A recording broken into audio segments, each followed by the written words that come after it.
Hello friends, this is Dr. Preeti Srivastav. Yes, I am back again with a very interesting topic, genetic कुंडली। जी हाँ, आपने बिल्कुल ठीक सुना। आपने जन्म कुंडली का नाम सुना होगा, पर आज मैं आपसे कुछ चर्चा करूंगी जेनेटिक कुंडली के बारे में, जो आज हमारी समय की मांग है और प्रगति के साथ यदि हमें आगे बढ़ना है, हेल्थ को लेकर आगे बढ़ना है, आनुवंशिक बीमारियों यानी जेनेटिक डिसऑर्डर्स को यदि हमें हराना है, तो हमें जेनेटिक कुंडली के बारे में जानना बहुत ही आवश्यक हो जाता है। हम जानते हैं ये जेनेटिक कुंडली आखिर किस बारे में है, क्या कहती है। जैसे कि हम पहले भी बात कर चुके हैं मेरे कुछ पहले के प्रोग्राम्स में कि जो जीन्स है ये हमारी बॉडी में हमारे बहुत सारे गुणों को निर्धारित करते हैं। तो ये जो जीन्स है they control so many hormones proteins, they are rather responsible for the production of different proteins enzymes hormones etcetera, which in results in different metabolic processes and different characters of our body and different organs. So, अब आप ये जानें कि यदि हमें ये पता हो कि हमारे जीन में फला जीन जो है हमारे शरीर की इसमें कुछ डिफेक्ट है या भी गलती से ये हमारे आगे की पीढ़ी में जा सकता है, तो हम क्या कोशिश करेंगे, हम उसके प्रिवेंशन की और क्योर की कोशिश करेंगे। तो हमारी जो जेनेटिक कुंडली है इसका अर्थ यही है कि हमारे पास आज इतने सारे मेडिकल टेस्ट उपलब्ध हैं जिनकी सहायता से हम अपने शरीर में उपस्थित जीन्स के बारे में जान सकते हैं कि हमारे पास कौन कौन से गुणों को निर्धारित करने वाले जीन्स हैं। And secondly most important part, it tells us about the presence of defective genes and the possibility of these defective genes to on their transmission to the next generation। यानी हम अनजाने में कहीं इन डिफेक्टिव जीन्स को हमसे अगली वाली पीढ़ी में स्थानांतरित तो क्यों नहीं कर दे रहे हैं। क्यों नहीं कर दे रहे हैं इनका अर्थ ये है कि हम अनजाने में अगर इनको स्थानांतरित कर देंगे तो चूंकि जेनेटिक डिजीजेस का आज तक कोई संपूर्ण क्योर नहीं है, not for all genetic diseases we have any cure, इसलिए उनका प्रिवेंशन ज्यादा जरूरी है। अब हम देखते हैं इसकी उपयोगिता क्या है। यदि हम सबसे पहले स्लाइड पे नजर घुमाते हैं तो हम देखते हैं कि ये जो जेनेटिक स्क्रीनिंग यदि हम हैं हमारी सिर्फ हम जेनेटिक स्क्रीनिंग कराते हैं तो उससे हमें ये पता चल जाता है कि हमारे बॉडी में कितने हेल्दी जीन्स हैं और कुछ ऐसे जीन्स जो अनुवांशिक बीमारियों के कारण हो सकते हैं वो कहीं हम अगली पीढ़ी में स्थानांतरित तो नहीं कर रहे हैं। इसके अलावा कुछ ऐसे बीमारियां होती हैं जेनेटिक डिसीजेस या डिसऑर्डर्स जिनमें से एक का मैं आपको उदाहरण देती हूँ, दैट इज हंटिंगटन्स डिसीज, जो कि ऑटोसोमल डोमिनेंट है। ये ऑटोसोमल डोमिनेंट क्या है इसके बारे में आपको विस्तार से बताऊंगी कि ये ऑटोसोमल क्रोमोसोम्स पे उपस्थित होती है। यहाँ हमें ये जानना जरूरी है कि हंटिंगटन्स डिजीज क्योंकि डोमिनेंट है तो इसे तुरंत हमें दिखना चाहिए, पर इसकी एज ऑफ ऑनसेट जो है किसी भी व्यक्ति के 30 साल के बाद ही इसके लक्षण प्रकट होना शुरू होते हैं। तो तब तक होता है कि ये जो जीन्स हैं अगली पीढ़ी में स्थानांतरित हो गए हों, उस व्यक्ति के अगले जो संतान है उसने जन्म ले लिया हो और अनजाने में ही उसमें ये पर्टिकुलर डिजीज आ चुकी हो क्योंकि ये डोमिनेंट है। इसलिए यदि एक हेल्दी व्यक्ति भी है तो वो अपनी उसको एक हेल्थ स्क्रीनिंग या जेनेटिक स्क्रीनिंग कराना बहुत आवश्यक हो जाता है इस केस में। अब यदि हम एक दूसरा केस देखें जो ऑटोसोमल रिसेसिव डिसऑर्डर है, उसमें क्या होता है कि आपको अदरवाइज तो हेल्दी दिखते हैं पेरेंट्स, बट हम जैसा कि जानते हैं कि हमारे शरीर में हर गुण को निर्धारित करने वाले जीन्स के दो पार्ट होते हैं, मीन्स दो जीन्स आती हैं, एक मदर से एक फादर से। यदि इनमें से एक भी डिफेक्टिव है तो अदरवाइज तो आपको इंसान ऊपर से नॉर्मल दिखाई देगा, लेकिन अगर पेरेंट्स में से मदर और पेरेंट दोनों के पास एक हेल्दी जीन है और एक अनहेल्दी जीन है, तो जब इनके जाइगोट फॉर्मेशन होगा या आगे संतति आगे चलेगी तो अगर बाय चांस कॉम्बिनेशन दोनों डिफेक्टिव जीन्स का आ गया एक पर्टिकुलर बच्चे के अंदर, तो वो जो बच्चा है वो सफर कर जाएगा जेनेटिक डिजीज से। और आप मानिए ये जेनेटिक डिजीजेस इतनी जानलेवा होती हैं, इतनी कष्टदायी होती हैं कि वो किसी भी परिवार में यदि इस प्रकार का बच्चा जन्म लेता है तो वो सभी के लिए एक बड़ा परेशानी का कारण हो जाता है और वह भी काफी सफर करता है। तो इसलिए हमें जानना ज़रूरी है कि हम स्क्रीनिंग कैसे करा सकते हैं, प्रीनेटल डायग्नोसिस कैसे करा सकते हैं और इन जेनेटिक डिजीज़ेज़ को हम दूर कर सकते हैं। तो इसका एक जो मैं आपको बता रही थी कि अदरवाइज़ पेरेंट्स अगर कैरियर हैं, उनको हम कैरियर कहते हैं, जिनके अंदर डिफेक्टिव जीन है, पर वो उनको कोई सिम्पटम्स शो नहीं करते हैं, उनका लाइफ बिल्कुल नॉर्मल तरीके से बीतता है, क्योंकि ये रिसेसिव जीन होती है। इसका एग्ज़ाम्पल है sickle cell anaemia. Sickle cell anaemia में वैसे देखा जाए तो ब्लड जो है वो बहुत कम हो जाता है, हमेशा एनीमिया की शिकायत होती है, क्योंकि जो रक्त को ले जाने वाले हीमोग्लोबिन है, वो अदरवाइज़ तो गोल होते हैं हमारे शरीर में, उनके ऊपर ऑक्सीजन बैठ के चली जाती है। लेकिन जो इस पर्टिकुलर डिजीज में वो एक हंसिए का आकार ले लेता है या सिकल का आकार ले लेता है। So there is no place to sit for the oxygen, इसलिए ऑक्सीजन की कमी हो जाती है। नेक्स्ट आते हैं कि एक्चुअली जेनेटिक डिजीजेस क्या हैं। Genetic diseases which are inherited from parents to their children, they are called genetic diseases. बिल्कुल इसका जैसे नाम है कि जो माता पिता से बच्चों में स्थानांतरित हो रही हैं उनको हम कहते हैं जेनेटिक डिजीजेस। इनके कुछ एग्जांपल्स हैं, सिस्टिक फाइब्रोसिस जो फेफड़ों से संबंधित एक बीमारी है, सिकल सेल एनीमिया जिसकी अभी हमने बात की, एक है हीमोफीलिया। हीमोफीलिया ऐसा रोग है जिसमें रक्त का थक्का नहीं जमता, there is no clotting of blood, and you can just imagine कि अगर हमारे ब्लड क्लॉट ही नहीं होगा तो ये एक जानलेवा स्थिति बन जाती है उन लोगों के लिए जो हीमोफीलिया के लिए होमोजाइगस होते हैं। तो इस प्रकार की अनेक जेनेटिक डिजीजेस पाई। अब इसके समझने के लिए पहले हम देखते हैं ह्यूमन जीनोम, जो हमारा एक कोशिका के अंदर ये जो पर्टिकुलर कितने क्रोमोसोम, हम पहले भी इस बारे में काफी सारे प्रोग्राम्स में बात कर चुके हैं, that we are having 22 pairs of autosomes. Total मिला के हमारी एक पर्टिकुलर कोशिका या सेल के अंदर 23 पेयर्स ऑफ क्रोमोसोम्स होते हैं, 23 जोड़े, जिनमें से 22 जो जोड़े हैं वो ऑटोसोम्स कहलाते हैं। और इनके ऊपर यदि कोई जीन उपस्थित है तो वो ऑटोसोमल डोमिनेंट या रिसेसिव जेनेटिक डिसऑर्डर होती है। हमारा जो 23वां जोड़ा होता है वो सेक्स क्रोमोसोम कहलाता है। वो फीमेल्स में एक्स एक्स होता है और मेल्स में एक्स वाई होता है। तो यदि इनसे लिंक्ड कोई जेनेटिक डिजीजेस होती है तो that is called sex linked disease या sex linked. Now, if we look at this particular slide, this is showing inheritance of autosomal dominant disease. मैंने आपसे बात की थी, जैसे आप इस पिक्चर में देख रहे हैं कि जो फादर है, he is an affected father, otherwise normal and showing no symptoms, but he is an affected father having one defective gene and one healthy gene, while the mother is unaffected, she is having both the copies of normal genes. Now, after this fertilization, there are chances that these two children, they may be unaffected because of the combinations of these particular genes. Because if they are getting normal gene from the father and the mother, they would be unaffected, they will show no symptoms, they will not suffer from any disease.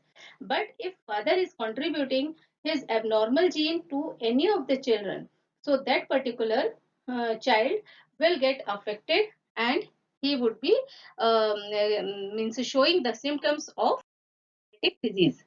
Now, if we look at the autosomal recessive inheritance, in this particular, what happens if both the parents are carrier, means one gene is defective in both the parents, they are having one healthy, one defective, and likewise the mother is also having one healthy gene and one defective gene, but there are possibilities and combinations of their ova and sperm when the fertilization happens. So all these combinations are possible, as you are seeing in the last stage, that one child would be affected child, two child may be the carrier child, means they are having that particular diseased gene but they won't show the symptoms, and unknowingly again they can pass it on.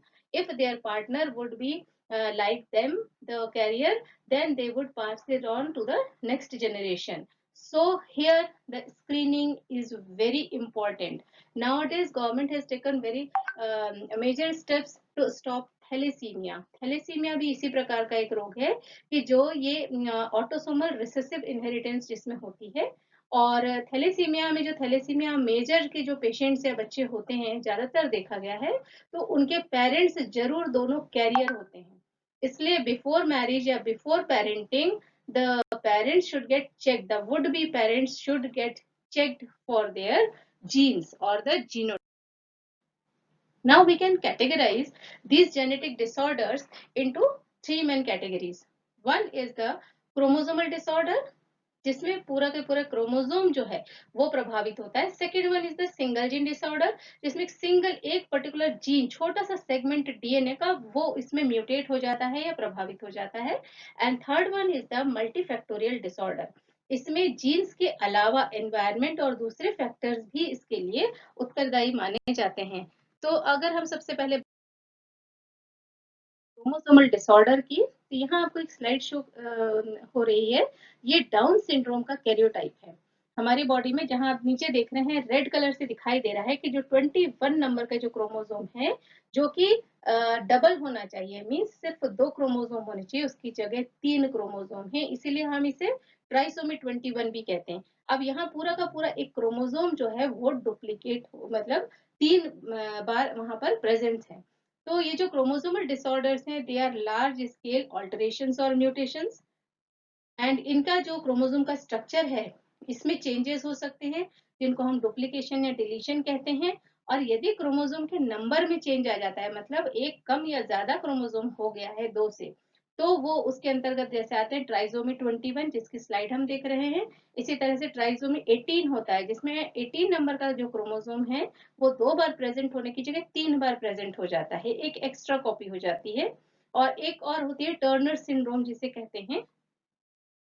इसके अलावा यदि हम x linked chromosome, sorry, x chromosome में यदि हम देखते हैं sex chromosomes में, तो एक्स ओ होता है, that means only one sex chromosome is present, that is called monosomy X O. तो ना तो उसमें डबल एक्स है फीमेल के लिए, ना ही उसमें मेल के लिए एक्स वाई प्रेजेंट है. तो इस प्रकार की बहुत सारी विसंगतियां या क्रोमोसोमल डिसऑर्डर्स देखने को मिलते हैं. इनका पता कैरियोटाइपिंग के माध्यम से लगा लिया जाता है, ब्लड की एक ड्रॉप लेके, और उससे ये काम. यहाँ पे हम डाउन सिंड्रोम के कुछ फीचर्स देख सकते हैं कि जो बच्चे होते हैं उनमें बड़े कुछ टिपिकल फीचर्स हैं डाउन सिंड्रोम के. इन बच्चों की जो है एज बहुत ज्यादा नहीं होती है, थोड़ा इनका मेंटल रिटार्डेशन रहता है, और दूसरी कुछ अन्य इनकी प्रॉब्लम्स भी रहती हैं. इसके बाद हम आते हैं सिंगल जीन डिसऑर्डर पे.